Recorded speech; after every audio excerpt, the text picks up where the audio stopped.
जय हिंद साथियों, मैं अपने इस वीडियो में आपका पुनः स्वागत करता हूं। दोस्तों, आज के इस वीडियो में हम बात करेंगे घर्षण के लाभ व हानियां। देखिए, जो घर्षण होता है वो हमारे दैनिक जीवन में बहुत सारे लाभ भी देता है और उससे बहुत सारी हानियां भी हमको होती है। तो आइए इस वीडियो के माध्यम से समझेंगे कि क्या क्या घर्षण के माध्यम से हमें लाभ मिलता है और उससे क्या क्या हमको हानियाँ मिलती हैं। तो लाभ में पहले बात करेंगे। पहला पॉइंट, देखिए, धरातल पर चलते हेतु घर्षण बल की आवश्यकता होती है। यदि घर्षण बल अनुपस्थित हो तो धरातल पर व्यक्ति फिसल जाता है, अर्थात चल नहीं पाएगा। तो नॉर्मली मैं अगर बात करूं, जैसे एग्जांपल के तौर पे, अगर मैं ज़मीन पे पैदल चल रहा हूं तो आसानी से चल लेता हूं, क्योंकि घर्षण क्या होता है, मेंटेन होता है। लेकिन अगर वही मार्ग में कोई केले का छिलका फेंक दे तो जैसे हमारा पैर उस पर पड़ता है तो हम लोग फिसल जाते हैं, फिसल के गिर जाते हैं। तो इसका मतलब ये था कि ये है कि जब वो केले का छिलका नहीं था तो हमारा बैलेंस मेंटेन रहता था। लेकिन जैसे पैर के नीचे जब केले का छिलका आता है तो बैलेंस जो घर्षण वाला है वो अनमेंटेन, अर्थात वो मेंटेन नहीं हो पाता है। इस वजह से हम लोग वहाँ पे गिर जाते हैं। तो देखिए, होता क्या है कि जब केले के छिलके पे पैर पड़ता है तो अचानक वहाँ पे घर्षण कम हो जाता है, और अचानक से घर्षण कम होने की वजह से इंसान का पैर फिसल जाता है। तो अगर हम नॉर्मली बात करें धरातल पे अर्थात ज़मीन पे हम लोग चल फिर पाते हैं तो इसका मुख्य देन घर्षण है। अगर घर्षण अनुपस्थित हो जाए तो हम लोग ज़मीनों पे चल भी नहीं पाएंगे। तो ये बहुत ज़्यादा इंपॉर्टेंट होता है घर्षण का। दूसरा नंबर बात करते हैं। देखिए, जो वाहन होते हैं, वाहनों की तीव्र गति हेतु भी घर्षण बल अति आवश्यक है। यदि घर्षण बल उपस्थित ना हो तो वाहनों की गति संभव नहीं होगी। अर्थात हम देखते हैं जो सड़कों पे वाहनें बहुत फास्ट गति से चलती हैं, तो अगर वहाँ पे घर्षण बल ना हो तो गाड़ी चल नहीं पाएंगी, फिसल जाएंगे। आप नॉर्मली देखते होंगे जब जो गाड़ियों के टायर होते हैं जब वो घिस जाते हैं तो अचानक देखते होंगे कभी कभी वो रोड पे फिसल जाते हैं। इसका मतलब ये है कि घर्षण कम हो जा रहा है, तो घर्षण के कम होने से गाड़ियाँ फिसल जाती हैं। नेक्स्ट हम लोग बात करते हैं घर्षण से और क्या लाभ है। देखिए, घर्षण बल की अनुपस्थिति में वाहनों में ब्रेक कार्य नहीं करते, क्योंकि वाहन की गति को कम करना संभव नहीं होता। अब देखिए, अगर घर्षण अनुपस्थित हो जाता है ना तो कभी कभी क्या होता है, वाहनों की जो ब्रेक होते हैं वाहन के वो काम नहीं करते। जैसे एग्जांपल की बात करो, अभी आपके गाड़ी का टायर जो है वो घिस गया है, और जब घिस जाता है तो हम लोग देखते हैं ब्रेक मारते हैं तो गाड़ी फिसल जाती है, स्लिप कर जाती है। अगर वही टायर नया रहता है तो हम लोग ब्रेक मारते हैं तो गाड़ी एक स्थान पर रुक जाती है। लेकिन अगर वही टायर घिस चुका रहता है तो ब्रेक मारते तुरंत गाड़ी फिसल जाती है। इसका मतलब है कि घर्षण बहुत ज़्यादा कम हो गया है, इसलिए ऐसा होता है। नेक्स्ट हम लोग बात करते हैं, ब्लैक बोर्ड पर लिखना भी घर्षण के कारण ही संभव। आप लोग नॉर्मली जानते होंगे कि ब्लैक बोर्ड में जब लिखते हैं तो अगर वहाँ पे लिख उठता है, कुछ भी जो भी लिखते हैं अगर लिखा जा रहा है, इसका मतलब है कि घर्षण मेंटेन है। लेकिन वही देखते हैं जो ब्लैक बोर्ड कहीं कहीं ऐसे जगह होता है जहाँ पे चिकनाहट थोड़ा ज़्यादा होती है, जब वहाँ पे चौक से हम लिखने का प्रयास करते हैं तो वहाँ पे चौक फिसल जाता है। तो इसका मतलब ये है कि वहाँ पे घर्षण बहुत ज़्यादा कम होता है, और जिस जगह पे आसानी से लीक उठता है इसका मतलब है कि वहाँ पे घर्षण मेंटेन है, कोई दिक्कत नहीं है। लास्ट बात करते हैं लाभ में और क्या है।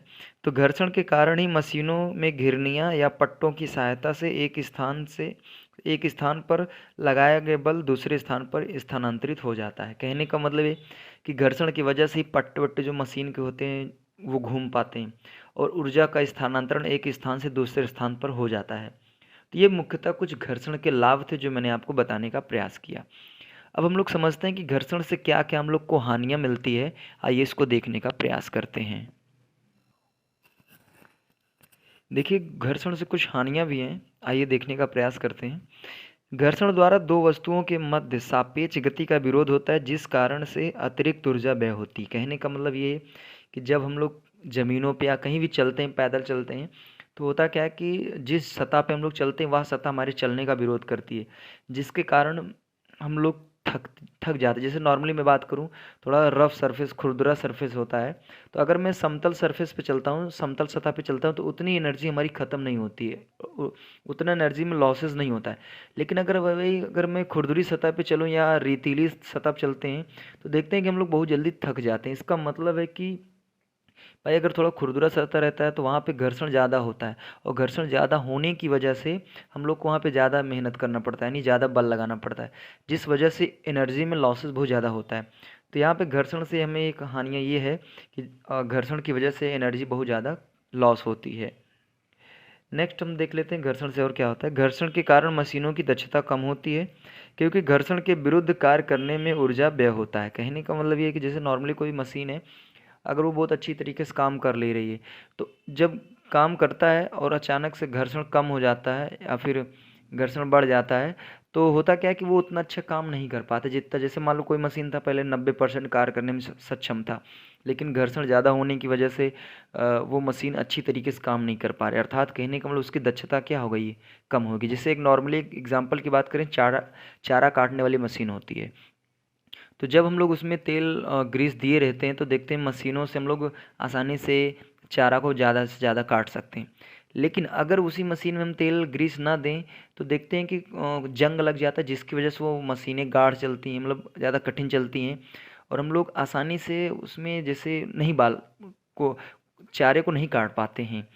तो ऐसा इसलिए है क्योंकि वहाँ पे घर्षण ज़्यादा हो गया है, और जो जिस मशीन से हम लोग ज़्यादा से ज़्यादा चारा काट रहे थे, अब उसी मशीन से हम बहुत कम चारा काट पा रहे हैं। तो इसका मतलब है कि उसकी कार्य क्षमता अर्थात दक्षता क्या हो चुकी है, कम हो चुकी है। एक और लास्ट समझ लेते हैं इससे और क्या क्या हानियां हैं घर्षण से।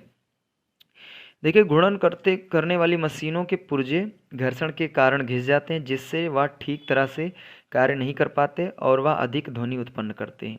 तो नॉर्मली सही बात है, घर्षण की वजह से देखते हैं कि बहुत ज़्यादा, देखिए जैसे कोई भी मशीन होती है या फिर कोई भी पार्ट होता है, तो जब वो रगड़ते हुए गति करते हैं तो घर्षण की वजह से वो घिस जाते हैं।